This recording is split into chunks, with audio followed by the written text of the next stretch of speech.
Hi, church. Greetings to you in Jesus' name. कलीसिया में यीशु मसीह के नाम में आपका स्वागत करता हूं। I am so excited to start this new series on the book of Revelation. और मैं बहुत ज़्यादा उत्साहित हूं ये नई सीरीज शुरू करने के लिए प्रकाशित वाक्य की किताब पर। Let us together study and see what this book is saying to us. आइए हम साथ मिलकर पढ़ते हैं कि ये किताब हमसे क्या कहना चाहती है। The intent of this study is so that our family of faith can have a better understanding to this book of Revelation. और इस प्रशिक्षण का या इस शिक्षा का मकसद ये है कि जो हमारा विश्वास का परिवार है वो इस किताब की एक अच्छी और सही समझ रख पाए। Now, we understand that truth can be offensive at times. और हम समझते हैं इस बात को कि सत्य कई बार नाराज करने वाला हो सकता है। That's why I request all the viewers to watch this series with an open mind. इसीलिए जो कोई हमें देख रहे हैं मैं आप सबसे विनती करता हूं कि एक खुले दिल से आप इस शिक्षा को सीखें। I want you to study the scriptures for yourself. मैं चाहता हूं कि आप खुद के लिए वचन को पढ़ें। Let's be like Bereans. हम बेरेंज की तरह बन जाएं। In Acts chapter 17 verses 11, it says that Bereans were more fair-minded than those in Thessalonica, in that they received the word with all readiness and searched the scriptures daily to find out whether these things were so. क्योंकि प्रेरितों के काम 17 उसके 11 में ऐसा लिखा है बेरेंज के बारे में कि ये लोग थिस्सलुनीका के यहूदियों से भले थे और उन्होंने बड़ी लालसा से वचन ग्रहण किया और प्रतिदिन पवित्र शास्त्र में ढूंढते रहे कि ये बातें यूं ही हैं कि नहीं। So we want you to hear what we are teaching and we want you to examine the scriptures for yourself. इसीलिए हम चाहते हैं कि आप सुने हम क्या सिखा रहे हैं और खुद के लिए वचन को परख कर देखें। Revelation is considered to be one of the most difficult books in the New Testament. प्रकाशित वाक्य की किताब नए नियम की सबसे कठिन किताब मानी जाती है। And that's why it's one of the most ignored books in the Bible. और इसीलिए सबसे ज्यादा नजरअंदाज की जाती है बाइबल में। So many people don't even study the Revelation for themselves, but just believe the popular world view about Revelation. ज्यादातर लोग तो ये किताब खुद के लिए पढ़ते भी नहीं, वो केवल वो सारी लोकप्रिय बातें ग्रहण कर लेते हैं जो इसके बारे में सिखाई जाती हैं। So the first part of this series is introduction to the book of Revelation. तो आज जो इसका पहला हिस्सा है इसमें मैं आपको रूबरू करवाना चाहता हूँ प्रकाशित वाक्य की किताब से। So we will be discussing 5 points about the book of Revelation. और 5 मुख्य बातें हैं जो प्रकाशित वाक्य की किताब के बारे में आज हम बात करेंगे। The first is the background of the book. पहला है इस किताब का इतिहास क्या है। The second is outline of the book. दूसरा है ये किस बारे में बात करती है। Third is the key theme of the book. और तीसरा है इसका विशेष मुद्दा क्या है। Fourth is key to understanding Revelation. चौथा है क्या कुंजी है जिससे हम प्रकाशित वाक्य को समझ सकते हैं। And different views of the book of Revelation. और पांचवा है कि अलग अलग क्या दर्शन है या क्या दृष्टिकोण है लोगों के प्रकाशित वाक्य की किताब के बारे में। So before we go into this journey to understand the book of Revelation, तो इससे पहले कि हम इस यात्रा में जाएं प्रकाशित वाक्य की किताब को समझने की, let us ask the help from the Holy Spirit. हम पवित्र आत्मा से मदद मांगेंगे। Jesus said, "The helper whom the Father will send in my name will teach you all things." यीशु ने कहा वो सहायक जो पिता मेरे नाम से तुम्हारे पास भेजेगा वो तुम्हें सब बातें सिखाएगा। Jesus said, "When the Spirit of truth has come, He will lead you into all the truth." यीशु ने कहा जब सत्य का आत्मा आएगा तो तुम्हें संपूर्ण सत्य में ले जाएगा। And I can assure you, after this study of Revelation, you will have a very good understanding about the book of Revelation. और मैं आपको ये आश्वासन देता हूं कि प्रकाशित वाक्य की किताब की शिक्षा के बाद आपकी जो समझ है वो बहुत अच्छी होगी इसके बारे में। We will not just talk about all the popular view about the book of Revelation, but we will do an in-depth study of the word. हम केवल लोक प्रसिद्ध दृष्टिकोणों की बात नहीं करेंगे इस किताब के बारे में, लेकिन हम गहराई से खुद पढ़ेंगे इसमें क्या लिखा है। So let us pray and then we'll go into the word. आइए हम प्रार्थना करते हैं और वचन में जाएंगे। Father, we come before you in Jesus' name. पिता हम आपके आपके पास यीशु के नाम में आते हैं। We thank you for your written word. हम धन्यवाद देते हैं आपके लिखित वचन के लिए, And we thank you for your mighty Holy Spirit. और आपकी सामर्थ्य पवित्र आत्मा के लिए हम धन्यवाद देते हैं। Jesus, open our understanding so that we can comprehend the scriptures. यीशु हमारी समझ को खोल दे ताकि हम आपके वचन को समझ सकें। Holy Spirit, teach us and lead us into all the truth. पवित्र आत्मा हमें सिखाए और पूर्ण सच्चाई में ले जाएं, In Jesus' name. यीशु के नाम में। Again, church, I would say before we go into this study, I request you be expectant and also be open-minded when we are reading and when we are learning about Revelation. दोबारा कलीसिया में आपसे यही दरख्वास्त करता हूं कि जब हम इस पढ़ाई में, इस शिक्षा में और गहरा जाएं तो अपनी समझ को खुला रखें और खुले दिल से इसको सीखें। Okay, so let's go to Revelation chapter 1 verses 1. हम प्रकाशित वाक्य उसके पहले अध्याय और पहली आयत पर चलते हैं। The revelation of Jesus Christ. यीशु मसीह का प्रकाशित वाक्य। Okay, now there is so much that I can say on these lines. इतना कुछ है जो मैं केवल इस ही बारे में कह सकता हूँ, Because so many people think that Revelation is about Antichrist. क्योंकि बहुत से लोग तो ये समझते हैं कि प्रकाशित वाक्य उस मसीह विरोधी के बारे में है। But the Bible tells us that the book of Revelation is the revelation of Jesus Christ. लेकिन बाइबल हमें ये कह रही है कि प्रकाशित वाक्य की किताब प्रभु यीशु मसीह का प्रकाशन है। And we will study in detail in the later parts, but I just want to tell you right now that the word Antichrist is not mentioned in the entire Revelation. और इस बारे में हम बाद में पढ़ेंगे, लेकिन मैं आपको पहले ही बता देता हूं कि पूरे प्रकाशित वाक्य की किताब में मसीह विरोधी शब्द का कहीं इस्तेमाल भी नहीं हुआ है। Okay, so the revelation of Jesus Christ, which God gave him to show his servants things which must shortly take place.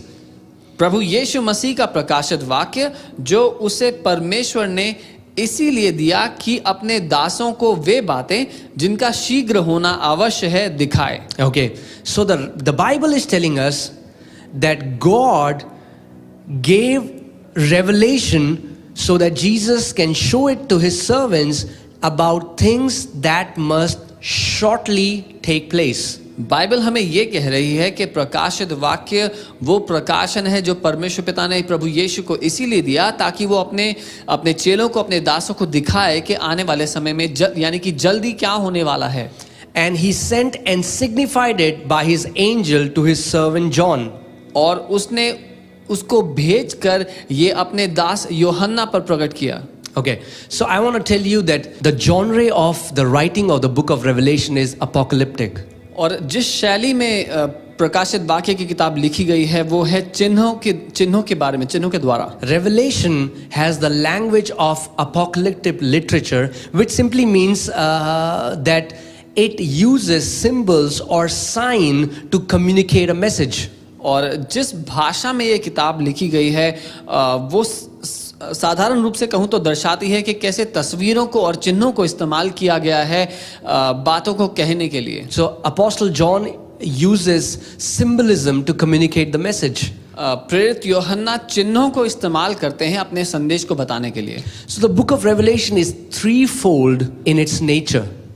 प्रकाशित वाक्य की किताब के तीन पहलू हैं अपने आप में। First, पहला, it is apocalyptic. वो चिन्हों की किताब है। Second, दूसरा, it is a book of prophecy. वो भविष्यवाणी की किताब है। And third, और तीसरा, it is a book of letters to 7 churches in Asia. वो 7 कलीसियाओं के नाम चिट्ठियां हैं जो एशिया में थी उनके लिए भेजी गई। We can read that in verse 3. Blessed is he who reads and those who hear the words of this prophecy. और तीसरी आयत में हम ये पढ़ सकते हैं कि धन्य है वे जो इस भविष्यवाणी के वचन को पढ़ता है और वे जो सुनते हैं और इसमें लिखी हुई बातों को मानते हैं क्योंकि समय निकट है। Okay, again you see that the word is saying that those who keep things which are written in it, for the time is near. दोबारा बाइबल यहाँ पर कह रही है कि वो लोग जो इस किताब की बातों को रखते हैं क्योंकि समय निकट है। The beautiful thing about the book of Revelation is that Revelation is the only book which is considered to be a book of prophecy in the New Testament. सुंदर बात यह है इस किताब की कि ये एक अकेली ऐसी किताब है जो भविष्यवाणी की किताब मानी जाती है नए नियम में। Yes, there are gospels and there are other books which has some prophetic text, but this entire book is referred as a book of prophecy. हाँ, नए नियम में कई ऐसी आयतें हैं जो भविष्यवाणी की भाषा बोलती हैं, लेकिन ये अकेली ऐसी किताब है जो भविष्यवाणी की किताब है। The second thing is, it is the only book in the New Testament in which there is a blessing to anybody who reads it. और नए नियम में ये अकेली ऐसी किताब है जो कहती है जो कोई इसको पढ़ता है वो धन्य है। Amen. Hallelujah. Let's talk about the background of Revelation. इसीलिए हम प्रकाशित वाक्य का जो इतिहास है उसको देखते हैं। It is very, very important that we understand the background of the book of Revelation. ये बहुत ही ज्यादा जरूरी है कि हम इस किताब के पीछे इसका इतिहास समझें। It is the key to understanding this book.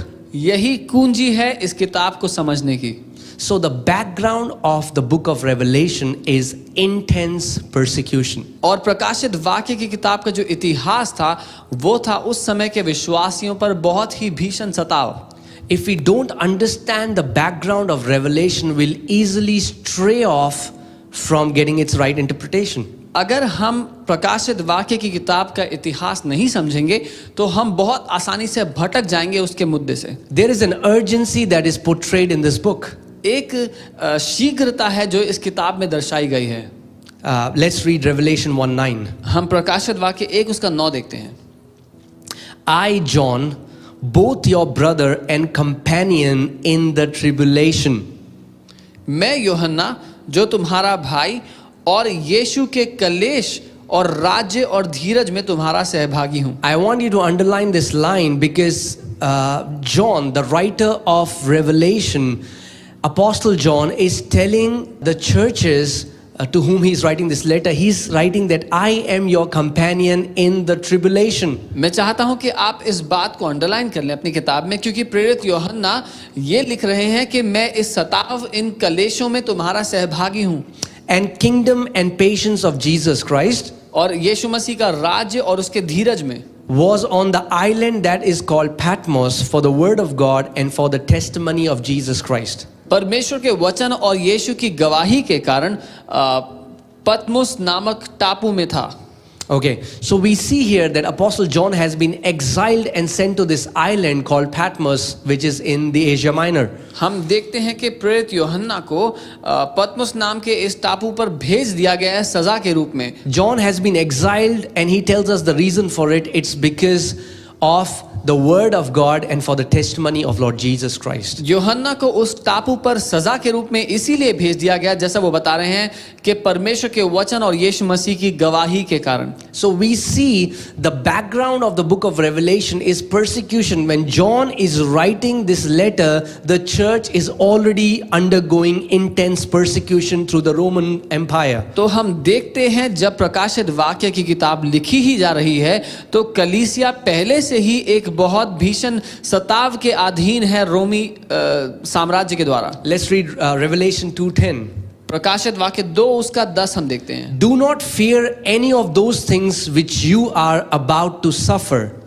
Indeed, the devil is about to throw some of you into prison that you may be tested, and you will have tribulation 10 days. Be faithful until death, and I will give you the crown of life. जो दुख तुम लोग झेलने वाले हो उससे डरना मत, क्योंकि देखो शैतान तुम में से कुछ को जेल खाने में डालने पर है ताकि तुम परखे जाओ, और तुम्हें 10 दिन तक कलेश उठाना होगा। प्राण देने तक विश्वासी रह तो मैं तुझे जीवन का मुकुट दूंगा। Again, I can take you through scriptures after scriptures in the book of Revelation. We don't have that much time because we have to teach you other things about the book of Revelation. But we see here as well that the church at the time of Apostle John is undergoing an intense persecution. तो मैं आपको एक के बाद एक आयतें दिखा सकता हूँ वचन से, लेकिन उतना समय नहीं, क्योंकि और चीज़ें भी मैं दिखाना चाहता हूँ वचन से। लेकिन हम ये तो समझ जाते हैं कि प्रेरित यूहन्ना के समय में जब वो ये किताब लिख रहे हैं तो कलीसिया बहुत बड़े सताव से गुजर रही है। Right? So we will now see the outline of the book of Revelation. अब हम देखेंगे कि प्रकाशित वाक्य की किताब किस किस मुद्दे के बारे में बात You कर know, रही है। we will see that the book of Revelation again and again talks about number 7. हम देखते हैं प्रकाशित वाक्य की किताब बार बार नंबर 7 के बारे में बात करती You know, है। first it talks about 7 churches of Asia. पहले वो बात करती है एशिया की 7 कलीसियाओं की। It talks about the book with 7 seals. वो बात करती है उस किताब की जिस पर 7 सील लगी हैं। It talks about the 7 trumpets, वो बात करती है 7 तुरहियों की the 7 bowls of wrath, और 7 क्रोध के कटोरों की, and then the finale. और फिर उसका अंत। We will see through it in detail in the coming chapters. और आने वाले अध्यायों में हम इसको गहराई से देखेंगे। Now let's talk about the key to understanding Revelation. अब हम बात करते हैं कि क्या वो कुंजी है प्रकाशित वाक्य की किताब को समझने की। For that, let us go to Revelation chapter 1 verses 20. उसके लिए हम प्रकाशित वाक्य पहला अध्याय और 20वीं आयत में चलते हैं। It says that the mystery of the 7 stars which you saw in my right hand and the 7 golden lampstands. The 7 stars are the angels of the 7 churches and the 7 lampstands which you saw are the 7 churches. और यहाँ लिखा है अर्थात उन 7 तारों का भेद जिन्हें तूने मेरे दाहिने हाथ में देखा था और उन 7 सोने की दीवटों का भेद, वे 7 तारे 7 कलीसियाओं के दूत हैं और वे 7 दीवट 7 कलीसियाएं हैं। So a very important key to understanding the book of Revelation is that you have to read the Revelation through the lens of a first century believer and not as a 21st century believer.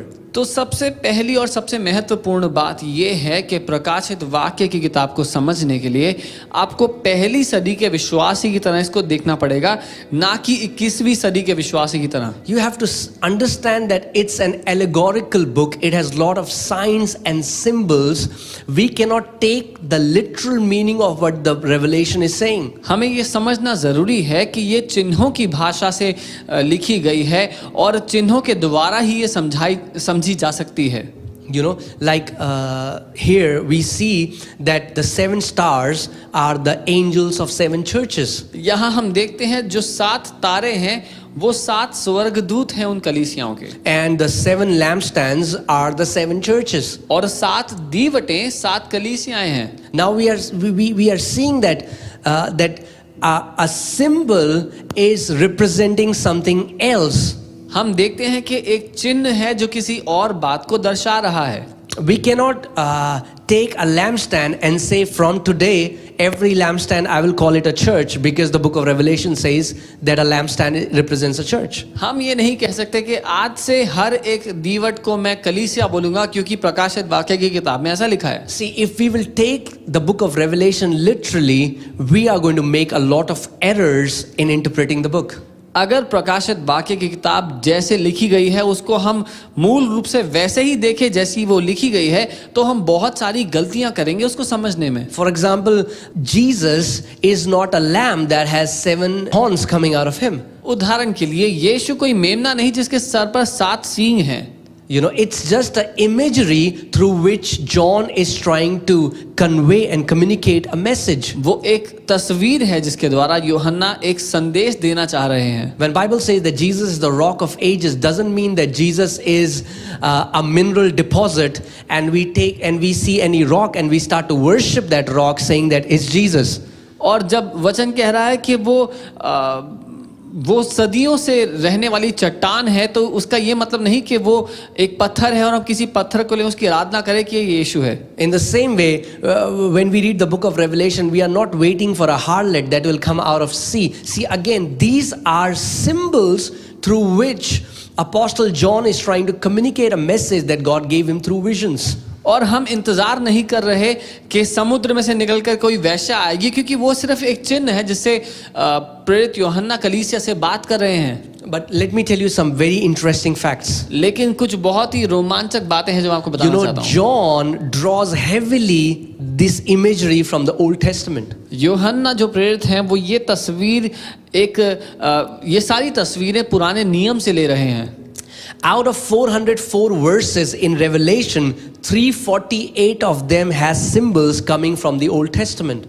प्रकाशित वाक्य में 404 आयतों में से 348 आयतें पुराने नियम से कुछ चिन्ह या तस्वीर लेकर के बात कर रहे हैं। Now the question comes, why did John use symbolism? और सवाल ये उठता है कि प्रेरित यूहन्ना ने चिन्हों की भाषा में ही क्यों बात की। Again, for that we have to understand the background of the book. उसके लिए दोबारा हमें देखना पड़ेगा कि किताब का इतिहास क्या है। Because again, in the time when this book was written, the church was under an intense persecution. जैसा मैंने बताया, जब ये किताब लिखी जा रही थी तो कलीसिया भीषण सताव के अधीन थी। Imagine if John would have written plainly that this Roman Empire is going to go down and the church of Lord Jesus Christ will be victorious.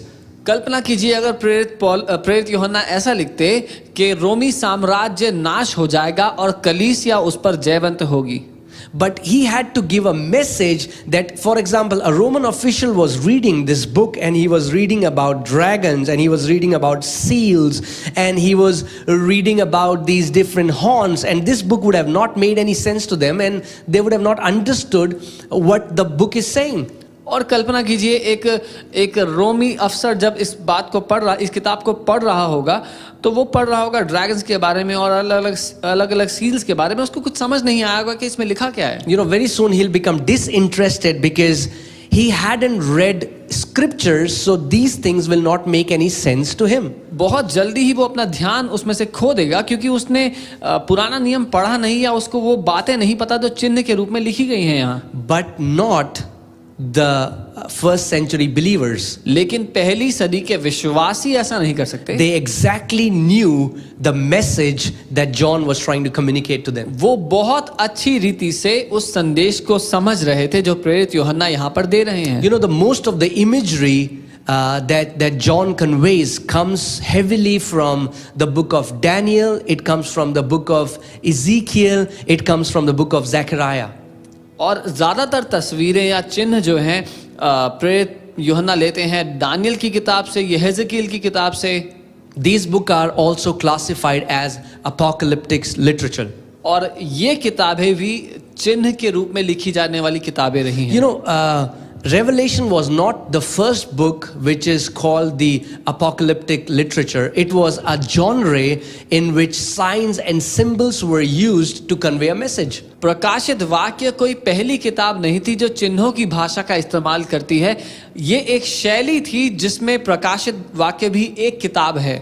In fact, the Jews were very familiar with apocalyptic literature.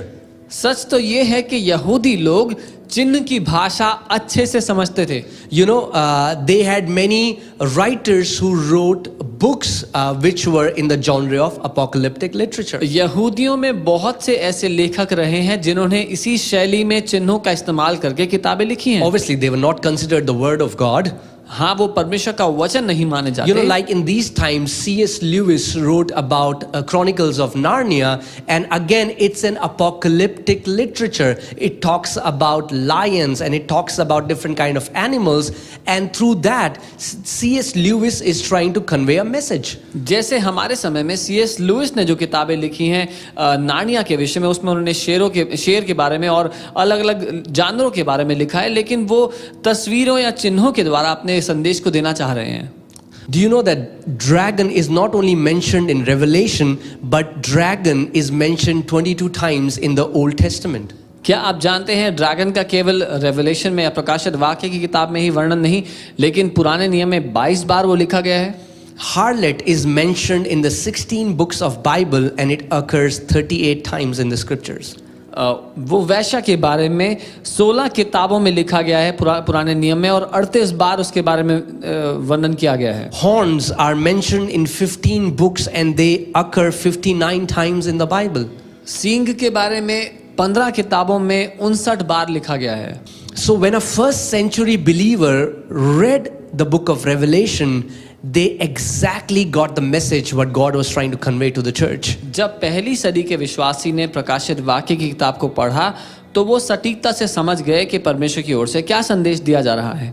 But today, so many believers go into error because they literally try to interpret the book of Revelation, which is an apocalyptic literature. लेकिन आज बहुत से विश्वासी लोग गलती करते हैं प्रकाशित वाक्य को समझने में, क्योंकि वो एक चिन्हों के द्वारा लिखी गई किताब को वैसे पढ़ते हैं कि जो लिखा है वैसा ही है। See, let me give you a practical example. मैं एक उदाहरण देता हूँ। For example, it's a time of elections in India. मान लीजिए भारत देश में चुनाव का समय चल रहा है, And allegorically, I tell you that the lotus will bloom and the hand will be cut off.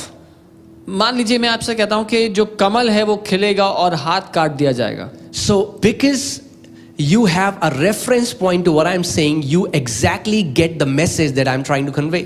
क्योंकि आपको मुद्दा पता है कि मैं किस बारे में बात कर रहा हूं, तो आप उसी समय समझ जाएंगे कि मेरा संदेश क्या कहता है। You know, you will understand that I'm talking about two political parties. आप उसी समय समझ जाएंगे कि मैं दो राजनीतिक पार्टियों की बात कर रहा हूं। You'll understand this message will be so easy to decode because you'll understand I'm talking about that BJP will win and Congress will lose. ये समझना आपके लिए बहुत ही आसान होगा कि मैं ये कह रहा हूं कि बीजेपी जीतेगी और Congress हारेगी। But imagine now I say the same thing. I send a letter to an American who has no reference to what I'm saying, and I tell him that the lotus will bloom and a hand will cut off. He'll give me 10 different interpretation which will not be close enough to the truth. लेकिन कल्पना कीजिए मैं यही बात एक अमेरिकी व्यक्ति को कहता हूं तो वो मुझे उसके 10 अनुवाद देंगे जिनका असली बात से कोई ताल्लुक ही नहीं होगा। In the same way, वैसे ही we make the mistake today. हम भी वो आज गलती करते So हैं। we need to read the book of Revelation through the first century glasses. इसीलिए प्रकाशित वाक्य की किताब को पहली सदी के चश्मे से देखना जरूरी We है। need to understand this book as the people who first received it. उन लोगों की तरह जिनको ये किताब दी गई, हमें इसको देखना जरूरी है। You know, I'll read what Hank Hanegraaff, he said, when a biblical writer uses a symbol or an allegory, we do violence to his intentions if we interpret it in a strictly literal manner. और hang हैनेग्राफ जी ने ऐसा कहा कि जब Bible का कोई लेखक किताब को चिन्हों के द्वारा लिखता है और उसने जो लिखा है हम उसको वैसे ही मूल रूप से पढ़ना या समझना चाहते हैं, तो हम उनके विरोध में अपराध करते हैं। What is the key theme of the book of Revelation? प्रकाशित वाक्य की किताब का वो खास मुद्दा क्या है? You know, many people think that the key theme of the book of Revelation is the end of the world or Antichrist or the dragon. बहुत से लोग ये सोचते हैं कि प्रकाशित वाक्य की किताब जो है वो खास करके बात करती है अंत के समय के बारे में, कुछ लोग कहते हैं मसीह विरोधी के बारे में, कुछ लोग कहते हैं वो ड्रैगन के बारे में। No, but the key theme of the book of Revelation is overcoming. जी नहीं, लेकिन प्रकाशित वाक्य की किताब का जो खास मुद्दा है वो है जय पाना। We belong to a kingdom that has no end. हम उस राज्य का हिस्सा हैं जिसका कोई अंत नहीं। And I want to give you the key verse, the key scripture for the book of Revelation, and that is Revelation 11:15. और जो कुंजी की आयत है प्रकाशित वाक्य की किताब की, वो मैं आपको देना चाहता हूँ, वो है प्रकाशित वाक्य 11 और उसका 15। Then the seventh angel sounded, and there were loud voices in heaven saying, "The kingdoms of this world have become the kingdoms of our Lord and of his Christ, and he shall reign forever and ever." जब सातवें दूत ने तुरही फूकी तो स्वर्ग में इस विषय के बड़े बड़े शब्द होने लगे, जगत का राज्य हमारे प्रभु का और उसके मसीह का हो गया है और वह युगानुयुग राज्य करेगा। So this is what I want to encourage you, that whenever now you hear about Revelation or you read the book of Revelation, you know that the theme of this book is about overcoming. तो ये है जो मैं आपको कहकर प्रोत्साहित करना चाहता हूं, जब कभी आप प्रकाशित वाक्य की किताब के बारे में सोचें या उसको पढ़ें तो ये याद रखें कि ये किताब है जयवंत होने के बारे में। You don't need to focus on the end of the world and all the bad stuff that will happen. You have to focus on that you are a part of a kingdom that has no end, and every kingdom, this kingdom of God, will subdue every other kingdom, and our King Jesus Christ will reign and we will reign with him. दुनिया का अंत हो जाएगा और बहुत सारी बुरी चीजें होंगी, उस पर आपको ध्यान लगाने की जरूरत नहीं है, क्योंकि जिस राज्य का हम हिस्सा हैं वो राज्य हर एक दूसरे राज्य पर जय पाएगा और उस राज्य में हम अपने राजा प्रभु यीशु के साथ मिलकर राज्य करेंगे। And I'm not talking about when you die and then you reign in heaven. I'm talking about you learn to reign with him right now on this earth. You learn how you can partner with him and you learn to reign right now. और मैं ये बात नहीं कर रहा कि आप मर जाएंगे तो स्वर्ग जाकर राज्य करेंगे, लेकिन मैं ये कह रहा हूं कि आप अभी इसी समय सीखें कैसे आप प्रभुता करने के लिए और राज्य कर सकते हैं। That's why I was telling you that the book of Revelation is the book of hope. It was a book which gave incredible hope to those first century believers who were intensely persecuted at that time. इसीलिए मैं कह रहा हूं प्रकाशित वाक्य की किताब आशा भरी किताब है और उससे महान आशा उन लोगों को मिलती थी जो पहली सदी के विश्वासी थे। You know, when the people who were persecuted, when they read how Christ was seated on the throne, when they saw how that Lamb has overcome, when they saw that how his saints will rule with him forever, it gave them incredible hope and it gave them incredible courage that even they were faithful till their death. और जब वो ये बातें पढ़ते थे कि कैसे वो मेमना है, उसका राज्य अनंत का है और वो उसके साथ मिलकर के उसके राज्य में साथ में राज्य करेंगे, तो वो उन लोगों को वो महान आशा से भर देता था कि वो मौत तक भी विश्वास योग्य ठहरे। So I pray that after this study, the book of Revelation will become a book of incredible hope for you. इसीलिए मेरी ये प्रार्थना है कि इस शिक्षा के बाद आपके लिए प्रकाशित वाक्य की जो किताब है वो महान आशा से भरी हुई किताब हो। So gear up because we are going to go deeper into scriptures. इसीलिए तैयार हो जाएं क्योंकि हम और गहरा जाएंगे वचन में। You know, I have taught myself to say many things which I don't want to say on the first part. मैंने अपने आप को सच में रोका है आज बहुत सी बातें कहने से जो मैं पहले ही भाग में कह देना नहीं चाहता हूँ। Because there is so much of deep stuff which we will go ahead and which we are going to see in this study. क्योंकि बहुत सी गहरी बातें हैं जो हम आने वाले शिक्षा में देखेंगे। But I again ask you that become a diligent student of the word. लेकिन मैं दोबारा आपसे कहता हूँ वचन के छात्र बन जाएं। I can tell you that you will be able to teach revelation to so many people. मैं आपको बता रहा हूँ आप बहुत से लोगों को प्रकाशित वाक्य सिखाने वाले बन जाएंगे। And you'll have such a clear understanding of the book. और बहुत ही स्पष्ट समझ होगी आपकी इस किताब की। Before I conclude this introduction to the book of Revelation, और आज जो पहला हिस्सा है उसको समाप्त करने से पहले I also want to tell you different views about the book of Revelation. मैं आपको वो अलग अलग दृष्टिकोण भी बता देना चाहता हूँ कि लोगों के क्या अलग दृष्टिकोण है इस किताब के बारे में। Now the view that is very popular and the view that most people have heard about the book of Revelation is the end of the world, the 7-year tribulation, the Antichrist and so on and so forth. और जो सबसे ज़्यादा लोकप्रिय दृष्टिकोण है जो अधिकतर लोगों को पता है उन्होंने सुना है वो है अंत का समय, 7 साल तक का महासताव और मसीह विरोधी और इस सब के बारे में। That's the view I heard when I got born again. ये वो दृष्टिकोण है जो मैंने सुना जब मैंने नया जन्म पाया। But when I started to study the book of Revelation, I came to know that there are many other views. लेकिन जब मैंने प्रकाशित वाक्य की किताब को पढ़ना शुरू किया, इस पर पढ़ाई की, इस पे और गहरा गया, तो मैंने देखा कि बहुत सारे और भी दर्शन है या दृष्टिकोण है इसको देखने के। In fact, I became aware that usually people in the church are not even aware about the different views of the book of Revelation. मुझे ये मालूम हुआ कि कलीसिया के जो लोग हैं उनको तो ये भी नहीं पता कि इस किताब के विषय में अलग दृष्टिकोण संभव हैं भी। So they would just hear a popular view and believe it without studying the scriptures for themselves. तो विश्वासी लोग उस लोक प्रसिद्ध विचारधारा को सुनते और बिना उसको खुद परखे हुए जैसा कहा गया वैसा मान लेते। So the 4 views in the book of Revelation, the first view is preterist. तो जो 4 अलग अलग दृष्टिकोण है प्रकाशित वाक्य की किताब के, पहला है प्रेटरिस्ट। You know, preterists are people who believe that the most prophecies in the book of Revelation were already fulfilled during the Roman Empire. और प्रेटरिस्ट वो लोग हैं जो ये मानते हैं कि जितनी इसमें भविष्यवाणियां की गई हैं प्रकाशित वाक्य की किताब में, वो सारी की सारी पूरी तरह संपूर्ण हो चुकी हैं, पूरी हो चुकी है रोमी साम्राज्य के समय में ही। The second kind of view is historist. दूसरा तरह का दर्शन है ऐतिहासिक, यानी कि history. You know, these people believe that the prophecies have been fulfilled throughout history and are still being fulfilled today. ये वो लोग हैं जो ये समझते हैं कि जो भविष्यवाणियां हैं वो पूरे इतिहास भर में पूरी होती आई हैं और आज भी होती जा रही हैं। Now, the third type of view is futurist.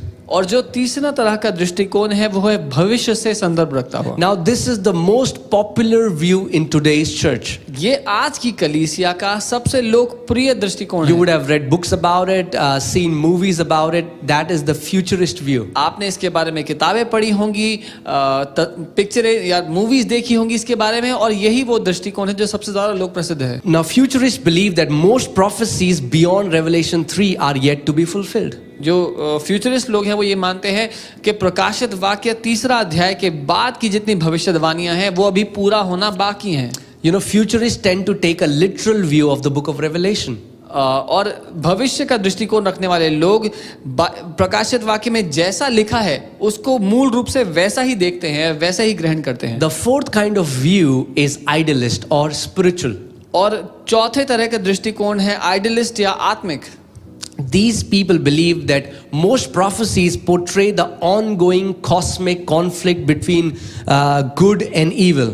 और ये लोग मानते हैं कि जो पूरी सृष्टि में या जो पूरे ब्रह्मांड में अच्छाई और बुराई की लड़ाई हो रही है, जो चलती जा रही है, ये सारी भविष्यवाणियां उसको दर्शाती हैं। So they don't believe that the book of Revelation has to do with any event. It just portrays the spiritual realities and its fulfillment throughout history.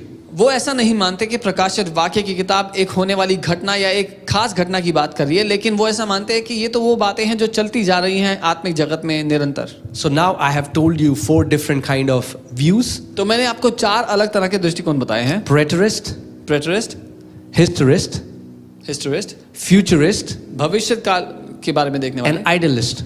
और वो लोग जो आत्मिक रूप से देखते हैं। Again, because this is the first part, I want to go very slow and I just want to create a good foundation so that we can study the book of Revelation together. क्योंकि आज पहला हिस्सा है, मैं बहुत ही धीमे से एक सही नींव रखना चाहता हूं कि हम गहराई से प्रकाशित वाक्य की किताब को पढ़ पाएं। So that you will be well equipped when you talk to somebody when you are talking about the book of Revelation. ताकि अगर आप किसी से कभी बात करें प्रकाशित वाक्य की किताब के बारे में तो आप अच्छे से तैयार हों उसको पढ़कर। So that you know that there are different views on the book of Revelation.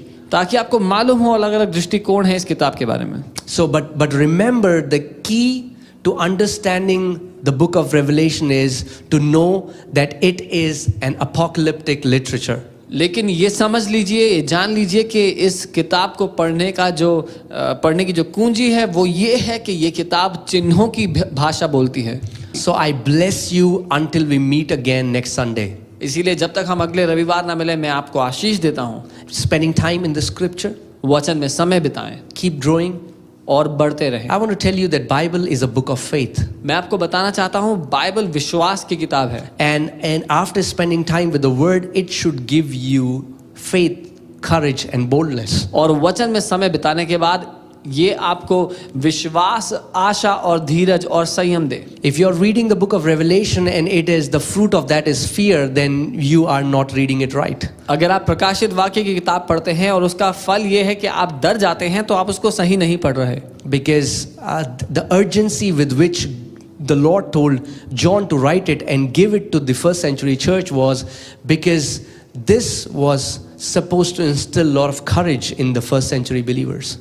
इसीलिए परमेश्वर ने या प्रभु ने प्रेरित यूहन्ना को तेजी से ये किताब लिख करके कलीसियाओं को देने के लिए कहा, क्योंकि उस समय कलीसियाओं को आवश्यकता थी वो धाड़स बांधने की या वो धीरज रखने की, जो ये किताब उनको आशा से भरी हुई उस धीरज में ले जाती। So I hope you would have made notes. मैं उम्मीद करता हूँ आपने आज नोट्स बनाए हैं। I believe that all through this week you will yourself go through the book of Revelation until we meet again. मैं ये मानता हूँ कि इस हफ्ता भर आप प्रकाशित वाक्य की किताब में समय बिताएंगे जब तक हम दोबारा ना मिले। And I want to have a good news for you that we belong to a kingdom that has no end. और वो अच्छी खबर जो मैं आपको देना चाहता हूँ वो यही है कि हम उस राज्य का हिस्सा हैं जिसका कोई अंत नहीं। God bless you, church. प्रभु आपको आशीष दे। Live an overcoming life in Christ Jesus. प्रभु यीशु में जयवंत जीवन जिए। God bless you. प्रभु आपको आशीष दे।